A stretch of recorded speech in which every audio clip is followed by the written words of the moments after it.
Hi, this is Kate from ADHD Kids Can Thrive, and today I have a very special guest with me today. Her name is Jan Ellison Baszucki, and her husband David Baszucki launched an initiative called Metabolic Mind to share information and resources about the emerging field of metabolic psychiatry. Their family experienced the challenges of a mental health crisis firsthand when the eldest of their four children, their son Matt, was diagnosed with bipolar disorder at age 19. After battling bipolar illness for 5 years, Matt achieved a full recovery from his condition using a metabolic ketogenic therapy. You can learn more after this, listening to this podcast, and learn more about what Jan is doing at metabolicmind.org.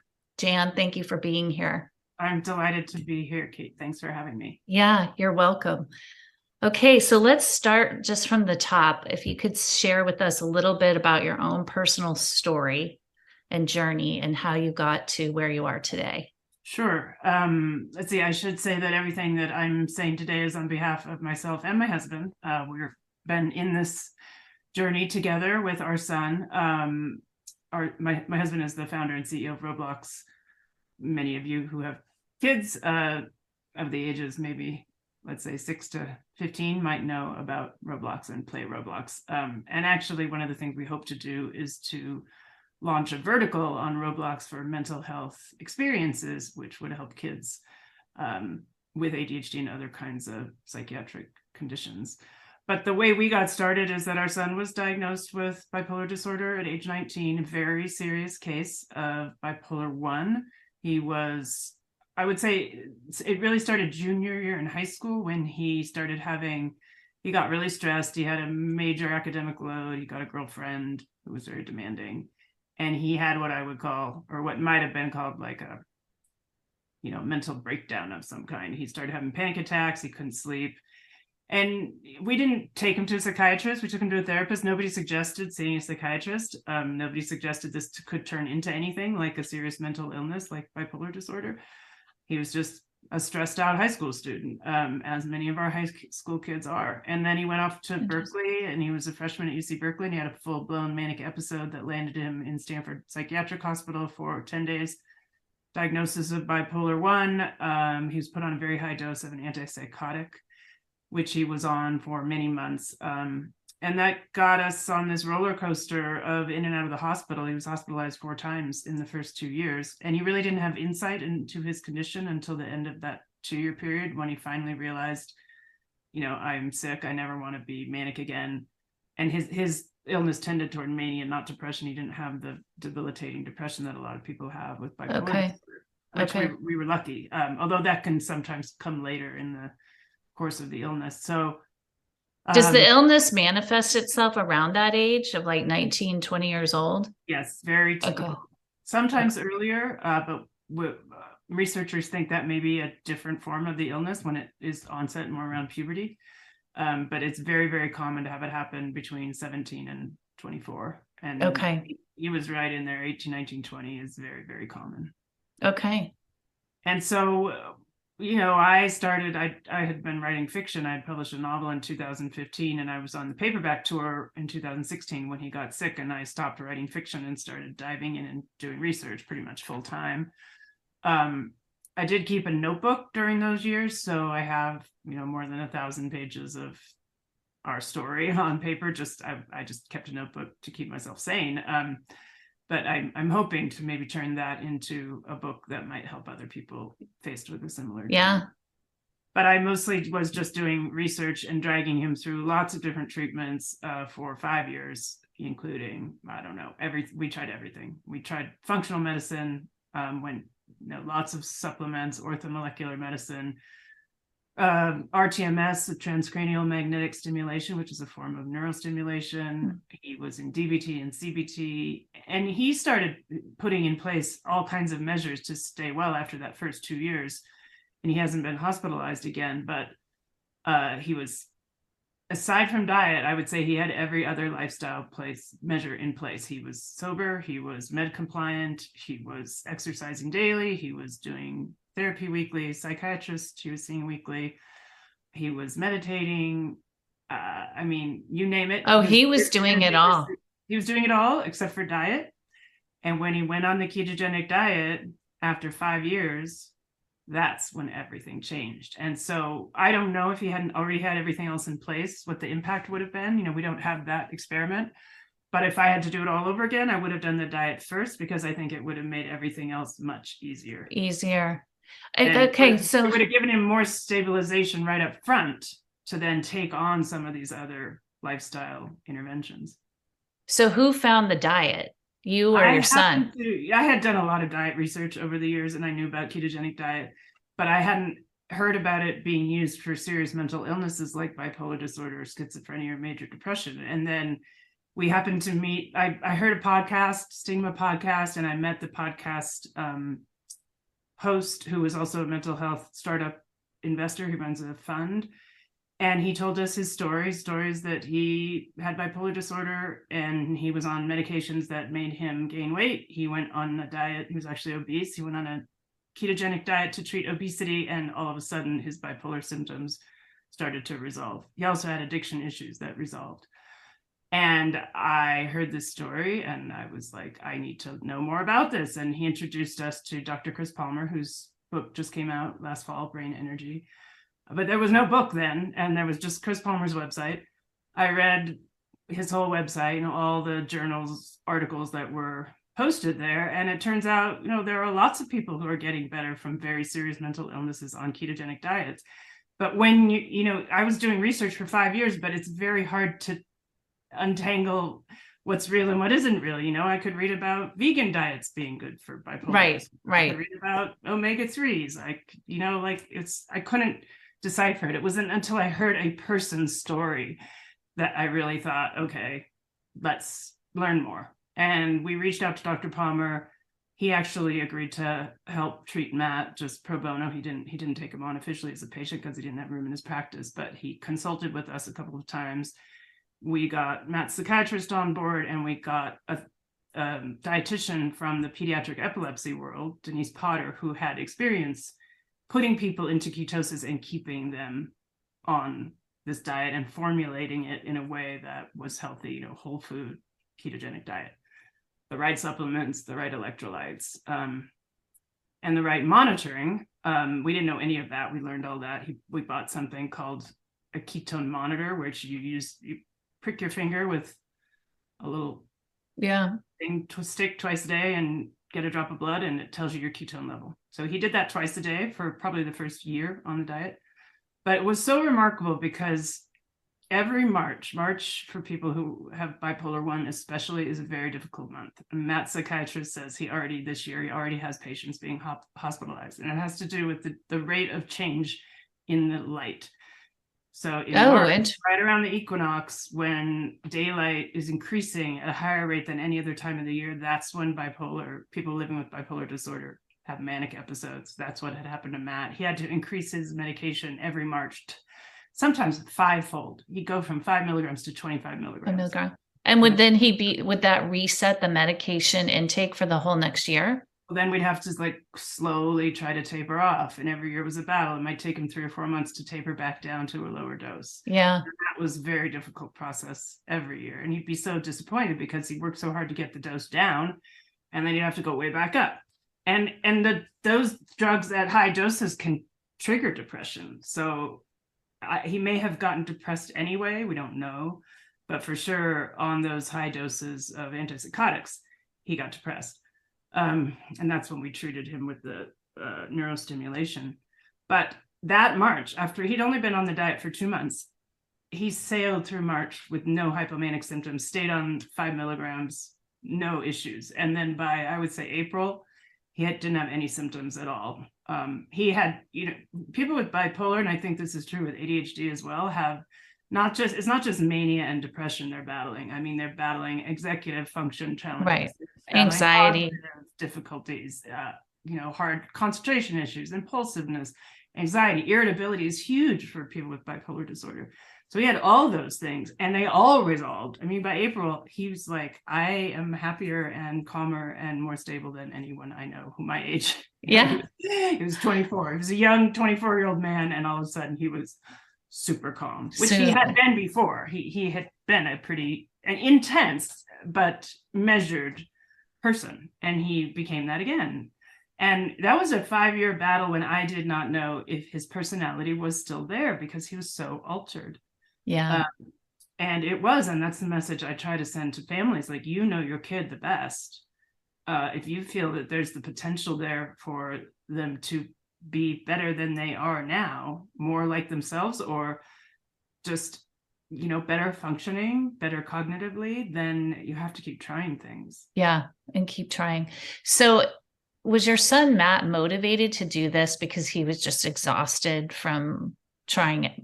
And it sounds like he was even trying to comply to all the advice given by the doctors, the therapist.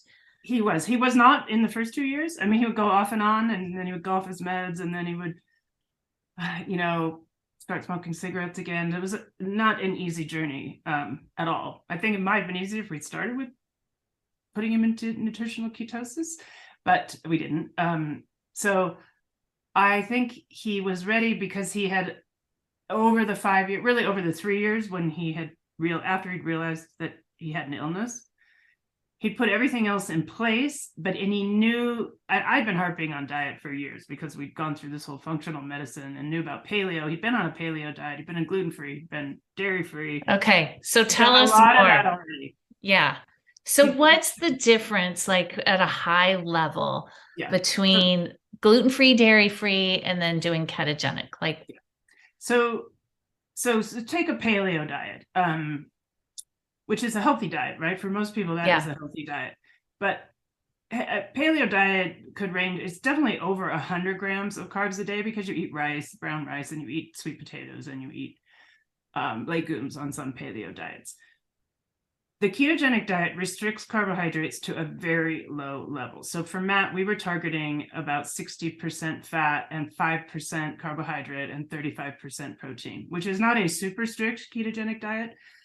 But he would target around 20 grams of carbohydrates a day, which essentially means, no bread, no potatoes, no pasta, and no brown rice, no sweet potatoes, no carbohydrates except for some berries and above ground vegetables, essentially, is what he ate. And then meat, fish, eggs, cheese, cream. That was his basic diet. And some chocolate, some chocolate peanut treats, keto chocolate treats. We always had something like that. But what you are shooting for is to put the body into ketosis. And the way that works is that when you restrict carbohydrates, either by starving yourself or by just restricting carbohydrates alone, the liver, when it runs out of glucose, stored glucose, the liver produces something called ketones, and the brain and the body can use ketones to make energy. So the body's essentially burning fat instead of burning glucose. Okay. And, there's this misconception out there that glucose is the brain's preferred fuel. It's not. Ketones are the brain's preferred fuel, but because we eat carbohydrates all day long, it's American diet. Most people never in nutritional ketosis. They will never produce a ketone in their babies are born in ketosis, but it is potentially possible that someone could go their whole life without ever being in this metabolic state. And it's the metabolic state that we think matters. If Matt is on a really clean diet, but he just eats a ton of food and he kicks himself out of ketosis because his carbohydrates go up to like 100, he could have symptoms come back, mostly low-level symptoms like anxiety or insomnia. And so our theory, we don't have definitive proof for this yet, but our theory is that it is actually being in ketosis that matters for brain-based disorders. It doesn't mean that that's what matters for every other condition. But for brain-based disorders, mental illness, Parkinson's, Alzheimer's, maybe ADHD. We don't have the evidence yet for ADHD, but because the symptoms are the same, the brain is giving the same clues. It's like your brain is not working. You have brain fog. You're impulsive. You can't think straight. You can have anxiety and depression, irritability can all get like way out of hand. Exactly. Yeah.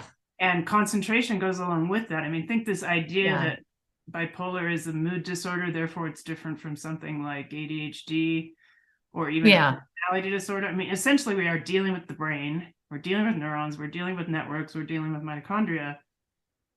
Georgia Ede, who's one of the main clinicians leading this movement in metabolic psychiatry, she says in her practice, and she's treated hundreds of people, including kids with ADHD.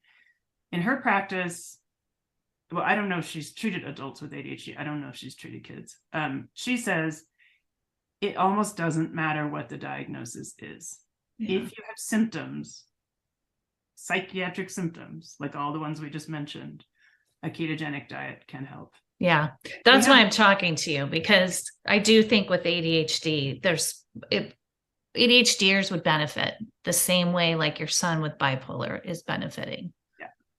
We have one study from a researcher at Harvard and Stony Brook, Lilian Mexico-Perotti.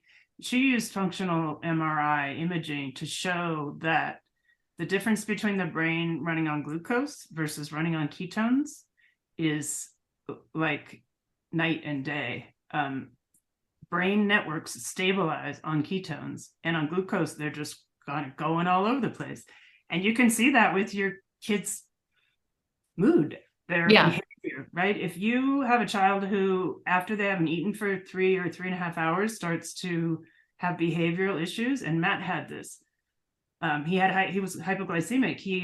If he didn't eat, I had to feed him. No, it would be like, no, dinner's in 40 minutes. You don't understand. The kid needs to eat right now. Yeah. Yeah. And that should have been a clue to us. It wasn't, but it should have been a clue that his brain running on glucose because he was eating a lot of carbohydrates, and we had a pretty healthy diet, but it wasn't ketogenic. His brain needed a different kind of fuel. It was not going to work on a carbohydrate rich diet. And I think, he has a big brain. I think a lot of kids with ADHD are super, high. Their brains are working hard. He was really smart. He was really intense. He was really curious. And he was energetic, and he needed better fuel. That's what I believe now. He needed better fuel. I don't think that the diet is what triggered his bipolar disorder. I think it was a lot of things, but I think it's the thing that could heal his brain. Yeah, it could help. And it explains why just maybe going gluten-free, you might not see an impact, right? Some kids with very serious gluten sensitivities could be at the root of it, but just going gluten-free alone is not going to put you into ketosis necessarily. We really think it's about limiting counting the carbohydrates and limiting them. And that's super simple, right? Somebody was making a joke, like, this diet is a tweet. And it doesn't mean you have to feed your kid bacon all day. It's an easy way to do it, eggs and bacon for breakfast. But if as a family, you're vegetarian, even vegan with the right supplements, I wouldn't put my kids on a vegan diet, but vegetarian, Mediterranean, it's just a matter of paying attention to the carbohydrate. To carbohydrate count. Yeah. Limiting your carbs. And that means all carbs, including the legumes and the sweet potatoes, the ones we think of as healthy. Those foods are not unhealthy on their own. You're really trying to get to this metabolic state, put the brain into a different metabolic state, and then see how it impacts behavior. And people ask, well, what are the risks? And I think, there are some risks with bipolar, especially because it can cause insomnia, which for someone with bipolar is very dangerous. But we risk our kids' health every day on the diet that they eat. We know that a standard American diet is unhealthy, and we let our kids eat it. We do it all the time. Yeah. And so when people talk about the risks, I think there's extremely low risk. We have 100 years of published evidence in pediatric epilepsy that this is a safe and effective treatment. Yeah. So we know it's not going to hurt kids' brains. It's going to stabilize kids' brains, and it's certainly worth a try. Mm-hmm. How did your son was a little bit older versus like being a teenager, but I'm sure it sounds like his journey came, he came to this place where he had to embrace this diet, but like this, I think of in schools, there's so much carbs being fed to kids in school. And it's hard to as a young person to say, oh, I'm not doing that because I'm on this other kind of diet. Right. It's by no means easy, but I think about kids with severe food allergies and peanut allergies and eggs or celiac. Parent with a child with a serious food allergy or who's celiac, with a gluten allergy, essentially, those parents and those schools will do whatever it takes to keep that kid from eating that food. And the child is compliant because the child understands the risks. That's where we need to get with high carbohydrate diets. And I have just started saying, I'm sorry, I have a carbohydrate sensitivity or a carbohydrate allergy, which is probably describes these mental disorders in some way. Some kids' brains need to be running on ketones at least part of the time. Yeah. Okay. And I think you've touched a little bit about what a carb is. Like, I'm just getting educated really on what carbs are. Like a sweet potato or a potato counts as a carb. Yeah. I think of carbs, I think of bread. Right. You think of the refined carbohydrates. Yes. There are only three things a food can be: carbohydrate, a protein, or a fat. And so we know sweet potatoes are not a protein. They're not a fat. They must be a carb. The same with any kind of. Okay, that's a good way to think about it. Most things that grow under the ground, vegetables are carbohydrates, fruit are carbohydrates. They can't be proteins, and we know they're not fats. And so all vegetables and fruit are carbohydrates, and sugar is obviously a carbohydrate. Just removing the refined carbohydrates, the sugar, the chocolate milk, the croissants and bread, the bread and sandwiches, just removing all of that would be likely a huge improvement in the glucose swings that happen in a child during the day. But I think if you want to really go hard and understand if it can work, I would try ketosis. And then if that works, then you could kind of step down and see, well, maybe if we're a little more liberal, do we still get the same behavioral impact? A little bit more liberal, do we still get the same behavioral impact? If you start with just, say, removing gluten and you don't get a result, you don't know if you've gone a little further into nutritional ketosis, if you might have seen behavioral improvement. Right. And that's the key wisdom that's kind of coming slowly into the mainstream. We don't have that evidence. We have some studies looking at the brain with imaging that would suggest that it's the ketosis that matters, but there are a whole bunch of other things happening as well. One of our award winners, Nicole Laurent, who's a therapist in Canada, who's also a dietitian or trained as a dietitian. There are a bunch of things that could be operating with a ketogenic diet that would not operate with any other kind of diet. Like, it's not only producing an alternative fuel, it's correcting neurotransmitter imbalances. Like, we hear a lot about glutamate and GABA. GABA is what gets increased, for example, on a sedative like a benzodiazepine and Ativan or a Xanax. That's why. Right, it works on the anxiety that someone feels. It calms the brain. Ketogenic diets increase GABA, which calms the brain. Inflammation. Ketogenic diets reduce inflammation, systemic inflammation, which can reduce brain inflammation. They increase brain-derived neurotrophic factor, BDNF, which you hear a lot about in ADHD, and they reduce oxidative stress, and they improve mitochondrial function. So we know all these things. We don't have the evidence in every single diagnosis, and we don't have all the mechanistic trials. But if I'm a parent and I'm thinking, what can I do next for my child? It is literally the first thing I would try. And I wish we had tried it first. Yeah. I think in my own journey now, learning everything that I've learned over the last 10, 12 years is probably the first step really is to change the diet.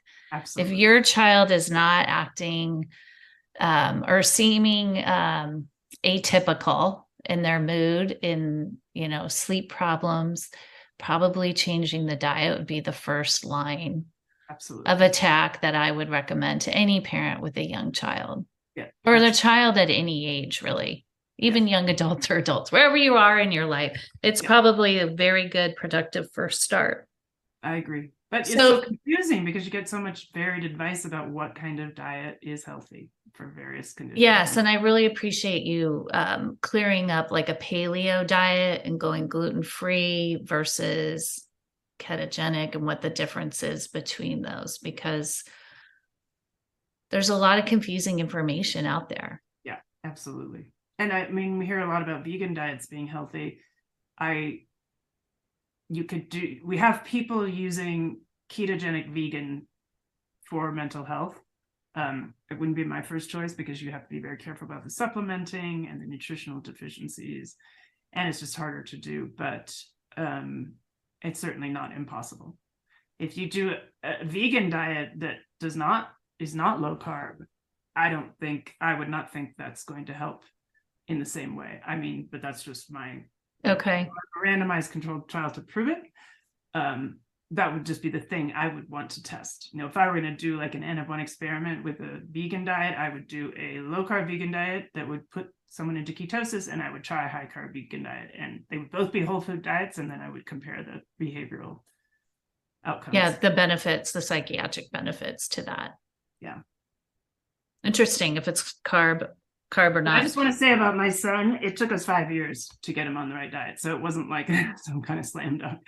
But it just so happened by the time I heard about keto for bipolar, he had in his mind, diet is the thing I have to attack next. And so he was ready. I mean, I wasn't even going to tell him about it because I thought, oh God, how many diets have I shoved down his throat over for all these years? And I said, Matt, I met this guy. He told me about keto for bipolar, and he said, I want to try it. When can I start? And does he cook for himself? No. Or did you support him with that? He gets the food delivered into his refrigerator. Oh, he does? Okay. All right. He does not cook. And we were so fortunate to be able to do that, have someone helping me with the food. But I think for kids with ADHD, you already have to worry about their food, right? They live with you. You have some control over that versus when they're 19 or 20, they're in college. It's a lot more difficult. And so I really think we have an opportunity with ADHD and with like early onset bipolar disorder to try to intervene much, much earlier, as soon as there's any sign of dysregulation. Yeah. And you have said your whole family has embraced the diet? My husband and Matt and me, and my daughters have not. Okay. And they're 18, 21, and 24. Oh, okay. And they're like, no, thank you. Yeah. But you and your husband do it. I feel about it. But yeah. So you are doing it in solidarity with your son, and you've benefited from it as well. That's right. And I strongly recommend that the whole family at least is offered this, and it's not some funny little thing we do just for the person who has the problem. It's a very low risk diet. Let's have everyone try it. At least have the food on the table for everyone.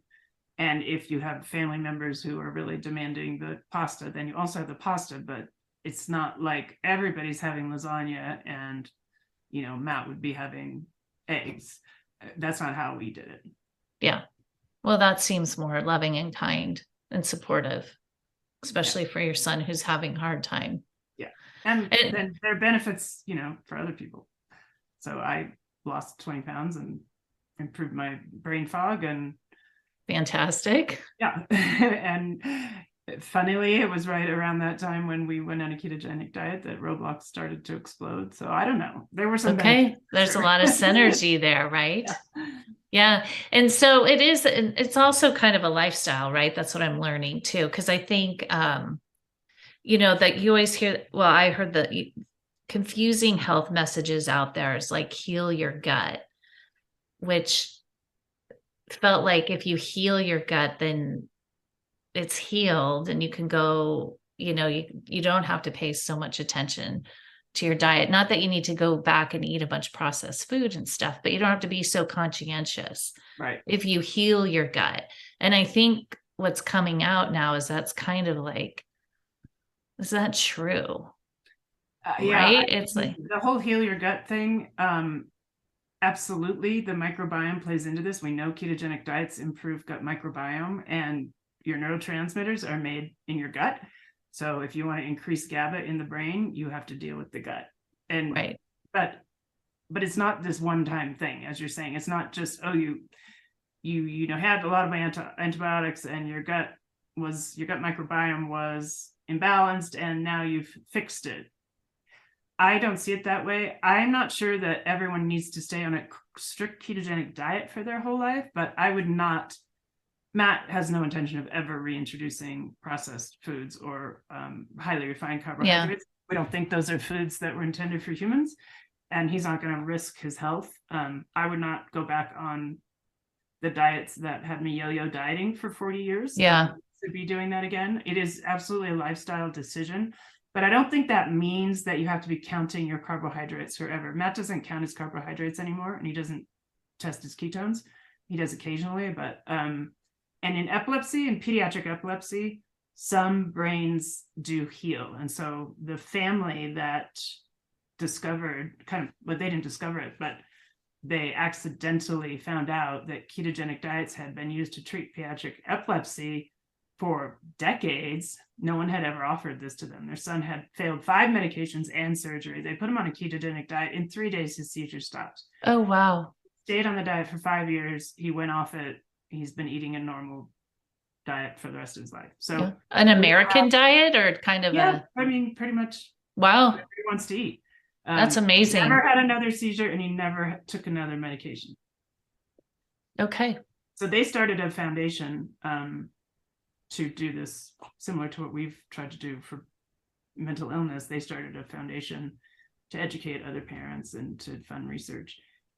And it still isn't widely used as an intervention, even for pediatric epilepsy. So our mission as a family is to try to figure out how we can make sure that this is broadly accepted. What evidence do we need? And also what kind of a movement do we need? Yeah. Education and resources provided to people. So are you focused on, parents can help be a part of that, right? By walking into their doctor and saying, we want to do this. If a parent was interested in pursuing this for their child, what kind of resources, where should they go to get the support that they need to figure this out?